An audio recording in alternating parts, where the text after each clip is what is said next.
So all in all, it was a complete waste of money and a complete waste of time. I probably lost money on that one as well. You're not the owner of the company, right? Let's get that straight. You are not the owner. Hi guys, and welcome back to my YouTube channel. If you are new here, hi, my name's Ava and I'm a mortgage power planner. Now in today's video, I want to discuss my own experience with MLM or multi-level marketing, as I know it's a big topic right now and a lot of people don't have the necessary information to actually decide on whether that's the right route for them. So this is going to be more of an informal video. I just want to share with you my experience and my thoughts on obviously all the MLM schemes to hopefully give you an idea, if you are considering it, as to what's involved and how it all works. So I guess my background in MLM is that I've tried various ones. So I initially started off with New Skin, which is probably one of the most popular ones out there. I then tried Ann Summers, and I was also tempted to try a few others such as Body Shop and Avon and stuff like that, but I never really went ahead with any of those. So the only ones that I tried properly, I suppose, were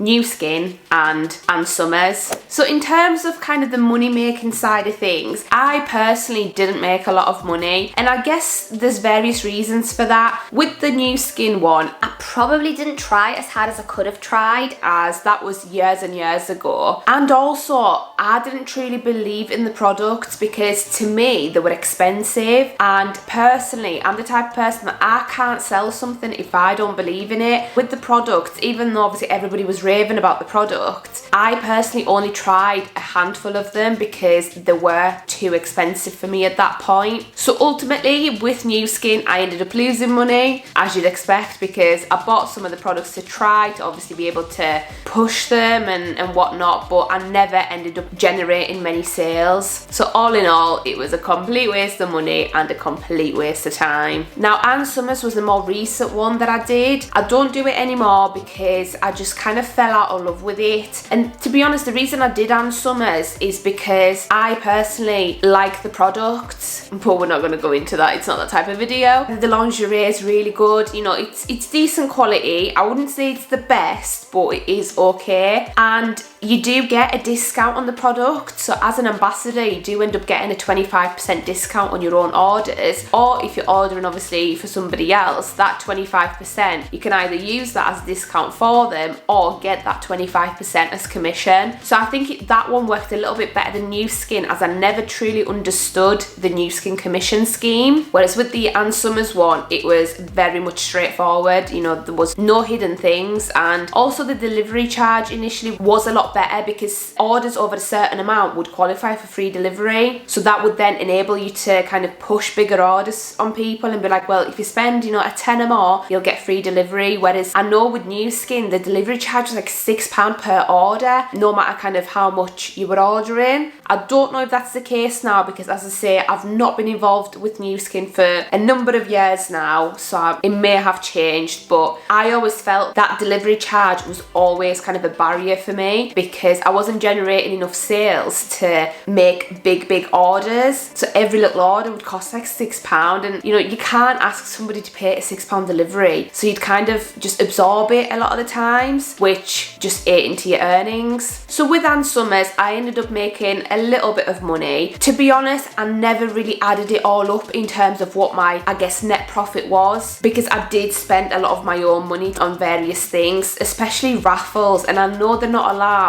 with a lot of the MLM companies because of kind of the gambling rules. However, as you probably know, a lot of the smaller Facebook groups were very hot on raffles and probably still are, and I was taking part in a lot of raffles when it comes to kind of the girls that were under the same team ambassador. So in effect, I ended up losing a lot of money on the raffles because you ended up basically swapping numbers, but whoever won, like, you still had to order that item for them, so you ended up coming out of your own pocket. I think all in all, I probably lost money on that one as well. But on the upside of it, I do now have, you know, quite a lot of products from Ann Summers, so I think on that basis it probably evened itself out. I guess the question is, would I do it again? And the answer is no. I just, when it comes to it being like a money making scheme, I personally don't think I'd be able to make a lot of money from it. And don't get me wrong, I do know people that have made a success of it. You you know, with New Skin, with Ann Summers, Body Shop, whatever it may be, I do know individuals that are earning a decent income from it or were earning a decent income from it. But I also know a lot of people that the income just kind of suddenly stopped, especially with the pandemic. You know, the likes of beauty products and non-essential items, the sales just plummeted. You know, people weren't buying things like that, especially because a lot of people's incomes has fallen and, you know,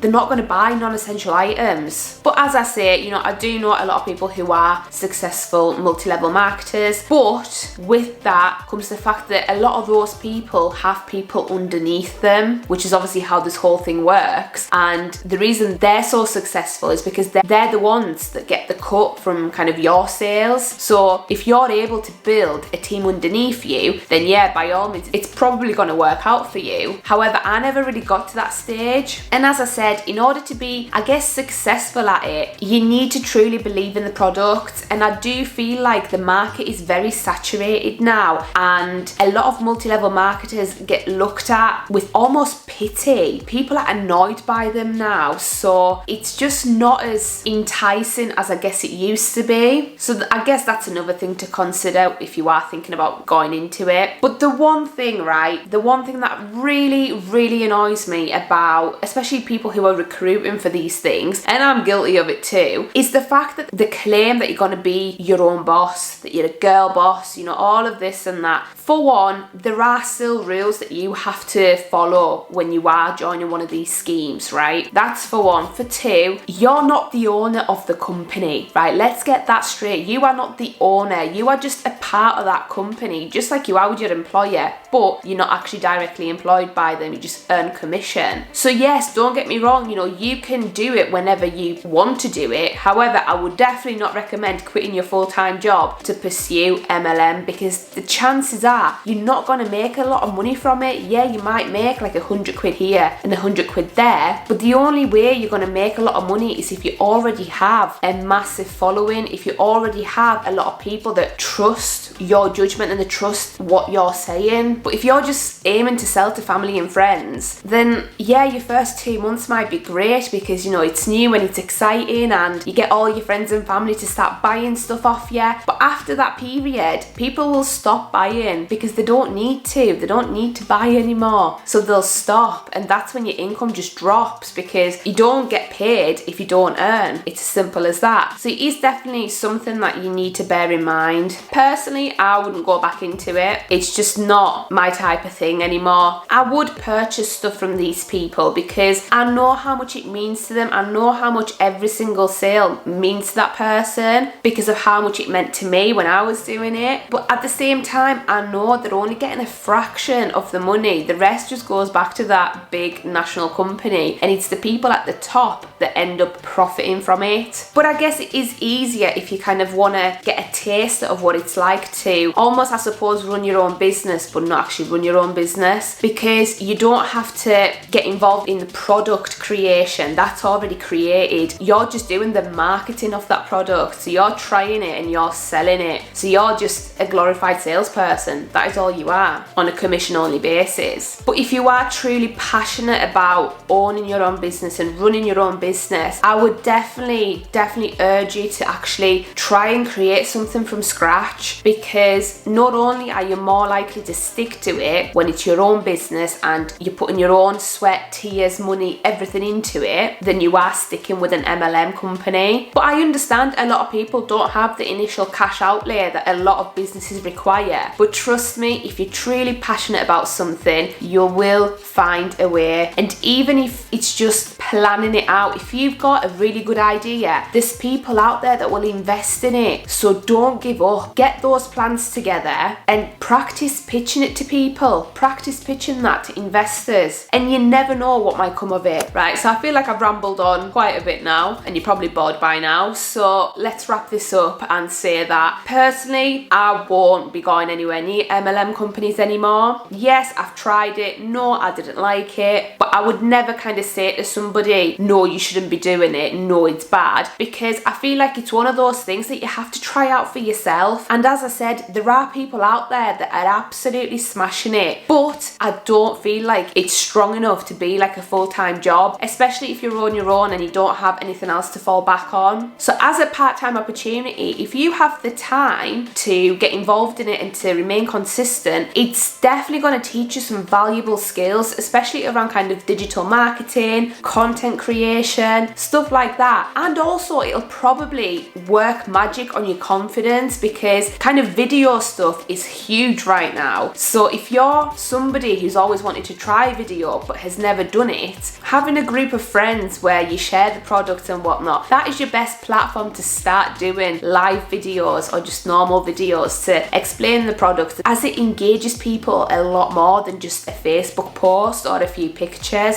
So yeah, from a personal development point of view, it is a good opportunity, and I would definitely recommend that people give it a go if they can. However, don't make a massive initial financial outlay. Don't be purchasing loads and loads of products. Start with one or two, but only if you can truly afford it, because it's very unlikely that you'll get that money back, and you have to keep that in mind. So for you, you will need to weigh up the pros and cons of getting involved in such a scheme. But we do all have different motivators in life, and if yours is purely financial, I will tell you now, this isn't one for you. So with that being said, guys, that is it for today's video. I just wanted to share my own experience with multi-level marketing, because I know it's something that's been spoke about quite a lot recently. So I thought I'd share my own views about it. But ultimately, it is your own choice whether you go for it or not. And I guess if your heart is telling you to do it, then do it. Give it a go. What is the worst thing that could happen? As I said, be smart about it financially, but ultimately it will probably help you in one way or another. So do what's right for you. So with that being said, if you like this video, please support me by giving it a big thumbs up, and also subscribing to my channel for more finance content. I upload every Monday and Friday, so you get regular content every single week. Thank you for watching, and I'll see you guys back on Friday with a brand new video.